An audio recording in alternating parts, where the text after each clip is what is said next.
അധ്യായം 21. ഞങ്ങൾ അവരിൽ നിന്ന് പിരിഞ്ഞ് കപ്പൽ കയറി നേരെ കോസിലെത്തി. അടുത്ത ദിവസം റോദോസിലേക്കും അവിടെ നിന്ന് പത്താറായിലേക്കും പോയി.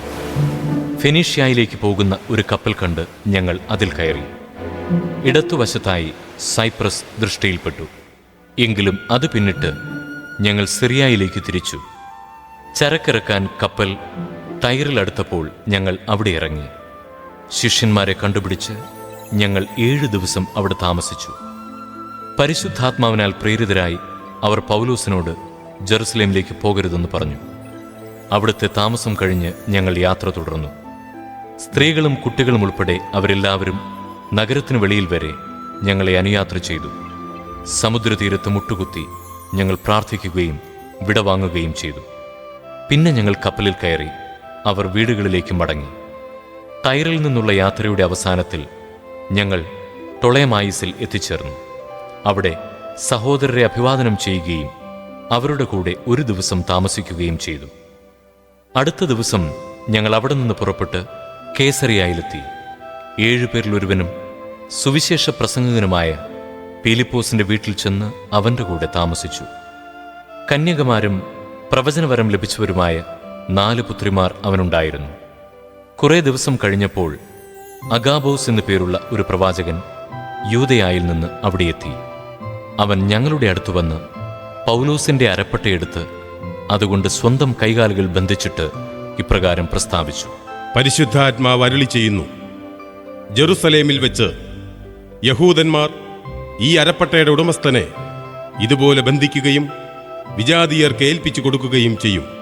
ഇത് കേട്ടപ്പോൾ ഞങ്ങളും അവിടെ ഉണ്ടായിരുന്ന ജനങ്ങളും പൗലോസിനോട് ജെറുസലേമിലേക്ക് പോകരുതെന്ന് അഭ്യർത്ഥിച്ചു. അപ്പോൾ അവൻ പറഞ്ഞു: നിങ്ങൾ എന്താണ് ഈ ചെയ്യുന്നത്? നിലവിളിച്ചുകൊണ്ട് എന്റെ ഹൃദയത്തെ ദുർബലമാക്കുകയാണോ? ജെറുസലേമിൽ വെച്ച് കർത്താവായ യേശുവിന്റെ നാമത്തെ പ്രതി ബന്ധനം മാത്രമല്ല, മരണം പോലും സ്വീകരിക്കാൻ ഞാൻ തയ്യാറാണ്. അവനെ സമ്മതിപ്പിക്കാൻ കഴിയാതെ വന്നപ്പോൾ കർത്താവിന്റെ ഹിതം നിറവേറട്ടെ എന്ന് പറഞ്ഞുകൊണ്ട് ഞങ്ങൾ പിന്മാറി. ആ ദിവസങ്ങൾക്ക് ശേഷം ഞങ്ങൾ യാത്രയൊരുങ്ങി ജെറുസലേമിലേക്ക് പുറപ്പെട്ടു. കേസറിയായിൽ നിന്നുള്ള ചില ശിഷ്യരും ഞങ്ങളോടൊപ്പം വന്നു. ആദ്യകാല ശിഷ്യരിൽ ഒരുവനായ സൈപ്രസുകാരൻ മനാസോന്റെ വീട്ടിലാണ് ഞങ്ങൾക്ക് താമസിക്കേണ്ടിയിരുന്നത്. അതിനാൽ അവനെയും അവർ കൂട്ടത്തിൽ കൊണ്ടുപോന്നിരുന്നു. ഞങ്ങൾ ജെറുസലേമിലെത്തിയപ്പോൾ സഹോദരർ സന്തോഷപൂർവ്വം ഞങ്ങളെ സ്വീകരിച്ചു. അടുത്ത ദിവസം പൗലോസ് ഞങ്ങളോടൊത്ത് യാക്കോബിന്റെ അടുക്കലേക്ക് പോയി. ശ്രേഷ്ഠന്മാരെല്ലാവരും അവിടെ വന്നുകൂടി. അവരെ അഭിവാദനം ചെയ്തതിനു ശേഷം പൗലോസ് തന്റെ ശുശ്രൂഷ വഴി വിജാതീയരുടെ ഇടയിൽ ദൈവം ചെയ്ത കാര്യങ്ങൾ ഓരോന്നായി വിശദീകരിച്ചു. അവർ അത് കേട്ട് ദൈവത്തെ സ്തുതിച്ചു. അവർ അവനോട് പറഞ്ഞു: സഹോദര, വിശ്വാസം സ്വീകരിച്ചവരിൽ എത്രയായിരം യഹൂദരുണ്ടെന്ന് നോക്കൂ. അവരെല്ലാം നിയമം പാലിക്കുന്നതിൽ വലിയ നിഷ്ഠയുള്ളവരുമാണ്. എന്നാൽ ശിശുക്കളെ പരിച്ഛേദനം ചെയ്യുകയോ പരമ്പരാഗതമായ ആചാരങ്ങൾ അനുഷ്ഠിക്കുകയോ വേണ്ട എന്ന് പറഞ്ഞുകൊണ്ട് മോശയെ അവഗണിക്കാൻ വിജാതീയരുടെ ഇടയിലുള്ള യഹൂദരെ നീ പഠിപ്പിക്കുന്നുവെന്ന് അവർ കേട്ടിരിക്കുന്നു. നീ വന്നിട്ടുണ്ടെന്ന് അവർ തീർച്ചയായും അറിയും. എന്താണ് ഇനി ചെയ്യേണ്ടത്? അതിനാൽ ഞങ്ങൾ പറയുന്നത് പോലെ നീ പ്രവർത്തിക്കുക. വ്രതമെടുത്ത 4 പേർ ഞങ്ങളുടെ കൂടെയുണ്ട്. അവരോടൊപ്പം പോയി നീയും നിന്നെ തന്നെ ശുദ്ധീകരിക്കുക. അവരുടെ ശിരോമുണ്ടനത്തിനുള്ള ചെലവും നീ വഹിക്കുക. അങ്ങനെ നീ തന്നെ നിയമമനുസരിച്ച് ജീവിക്കുന്നുവെന്നും നിന്നെക്കുറിച്ച് അവർ കേട്ടിരിക്കുന്ന വാർത്തയിൽ കഴമ്പില്ലെന്നും സകലരും അറിഞ്ഞുകൊള്ളും. എന്നാൽ വിശ്വാസം സ്വീകരിച്ച വിജാതീയരെ സംബന്ധിച്ചിടത്തോളം ഞങ്ങൾ ഒരു എഴുത്തയച്ചിട്ടുണ്ട്.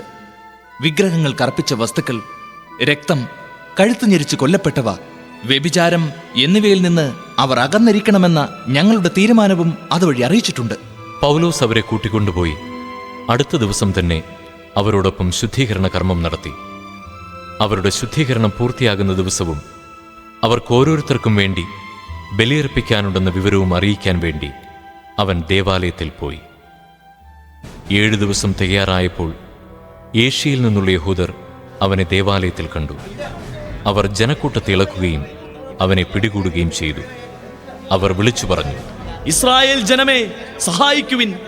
ജനത്തിനും നിയമത്തിനും ഈ സ്ഥലത്തിനും എതിരായി എല്ലായിടത്തും ആളുകളെ പഠിപ്പിക്കുന്നവൻ ഇവൻ തന്നെ.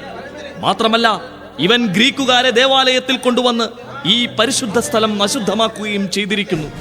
എന്തെന്നാൽ നഗരത്തിൽ വെച്ച് നേരത്തെ അവനോടൊപ്പം എഫേസൂസുകാരനായ ത്രോഫിമോസിനെയും അവർ കണ്ടിരുന്നു. പൗലോസ് അവനെയും ദേവാലയത്തിൽ കൊണ്ടുവന്നിരിക്കും എന്ന് അവർ വിചാരിച്ചു. നഗരം മുഴുവൻ പ്രക്ഷുബ്ധമായി. ആളുകൾ ഓടിക്കൂടി. അവർ പൗലോസിനെ പിടിച്ച് ദേവാലയത്തിന് പുറത്തേക്ക് വലിച്ചിഴിച്ചു കൊണ്ടുവന്നു. ഉടൻ തന്നെ വാതിലുകൾ അടയ്ക്കുകയും ചെയ്തു. അവർ പൗലോസിനെ കൊല്ലാൻ ശ്രമിച്ചുകൊണ്ടിരിക്കുമ്പോൾ ജെറുസലേം മുഴുവൻ ബഹളത്തിലാണെന്ന് സഹസ്രാധിപന് അറിവ് ലഭിച്ചു. അവൻ ഉടൻ തന്നെ ഭടന്മാരെയും ശതാധിപന്മാരെയും കൂട്ടിക്കൊണ്ട് അവരുടെ അടുത്തേക്ക് പാഞ്ഞെത്തി. ഭടന്മാരെയും സഹസ്രാധിപനെയും കണ്ടപ്പോൾ പൗലോസിനെ പ്രഹരിക്കുന്നതിൽ നിന്ന് അവർ വിരമിച്ചു. സഹസ്രാധിപൻ വന്ന് അവനെ പിടിച്ചു. അവനെ 2 ചങ്ങലകൾ കൊണ്ട് ബന്ധിക്കാൻ അവൻ കൽപ്പിച്ചു. അവൻ ആരാണെന്നും എന്തു ചെയ്തുവെന്നും സഹസ്രാധിപൻ അന്വേഷിച്ചു. ആൾക്കൂട്ടത്തിൽ ഓരോരുത്തരും ഓരോന്ന് വിളിച്ചു പറഞ്ഞുകൊണ്ടിരുന്നു. ബഹളം നിമിത്തം വസ്തുത ഗ്രഹിക്കാൻ കഴിയാതെ വന്നപ്പോൾ അവനെ പാളയത്തിലേക്ക് കൊണ്ടുവരാൻ അവൻ കൽപ്പന നൽകി. നടയിലെത്തിയപ്പോഴേക്കും ജനക്കൂട്ടത്തിന്റെ കയ്യേറ്റ നിമിത്തം പടയാളികൾ അവനെ എടുത്തുകൊണ്ടുപോവുകയാണ് ചെയ്തത്. അവനെ കൊല്ലുക എന്ന് വിളിച്ചു പറഞ്ഞുകൊണ്ട് ജനക്കൂട്ടം പിറകെ കൂടി. പാളയത്തിലെത്താറായപ്പോൾ പൗലോസ് സഹസ്രാധിപനോട് പറഞ്ഞു, ഞാനൊരു കാര്യം പറഞ്ഞുകൊള്ളട്ടെ. അവൻ ചോദിച്ചു, നിനക്ക് ഗ്രീക്ക് ഭാഷ അറിയാം അല്ലേ? അപ്പോൾ അടുത്ത കാലത്ത് കലാപമുണ്ടാക്കുകയും 4000 ഭീകരപ്രവർത്തകരെ മരുഭൂമിയിലേക്ക് നയിക്കുകയും ചെയ്ത ഈജിപ്തുകാരനല്ലേ നീ? പൗലോസ് പറഞ്ഞു, കിലിക്യായിലെ താർസോസിൽ നിന്നുള്ള ഒരു യഹൂദനാണ് ഞാൻ. അപ്രധാനമല്ലാത്ത ഒരു നഗരത്തിലെ പൗരൻ. ജനത്തോട് സംസാരിക്കാൻ എന്നെ അനുവദിക്കണമെന്ന് ഞാൻ അപേക്ഷിക്കുന്നു. അനുവാദം കിട്ടിയപ്പോൾ പൗലോസ് നടയിൽ നിന്നുകൊണ്ട് ജനത്തോട് ആംഗ്യം കാണിച്ചു. അവർ പൂർണ്ണ നിശബ്ദരായി. ഹെബ്രായ ഭാഷയിൽ അവൻ പ്രസംഗം ആരംഭിച്ചു.